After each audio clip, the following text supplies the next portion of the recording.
Hi hello నమస్తే welcome to 100 TV. ఈరోజు మన దగ్గర ఎక్స్ హోమ్ మినిస్టర్ మైసూరారెడ్డి గారు ఉన్నారు. సార్ నమస్తే సార్. నమస్తే.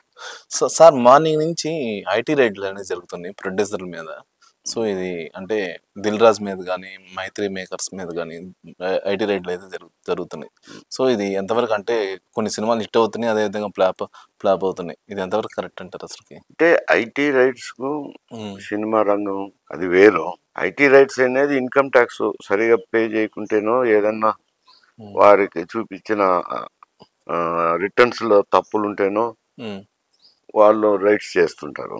కానీ ఆ సినిమా రంగంలో నాకు అంత పరిజ్ఞానం లేదు. జనరల్ గా ఎవరన్నా వచ్చినప్పుడు మాట్లాడుతున్నప్పుడు దిల్ రాజు ప్రముఖ ప్రొడ్యూసరు, మొన్న సినిమా నటుడు విషయంలోనూ ప్రభుత్వానికి వచ్చిన దాంట్లో కూడా ఆయన ముఖ్యమంత్రి గారితో మాట్లాడి ప్రొడ్యూసర్స్ నుంచి మా తరపున మాట్లాడి దాన్ని సర్దిద్దారు.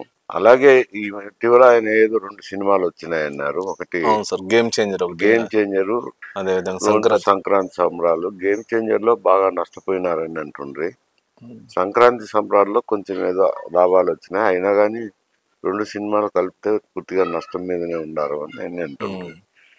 మరి ఏం తేడాలు వచ్చినాయి, ఏం రిటర్న్స్ లో ఫైరింగ్ లో, దానివల్ల రైట్స్ జరుగుతాయి.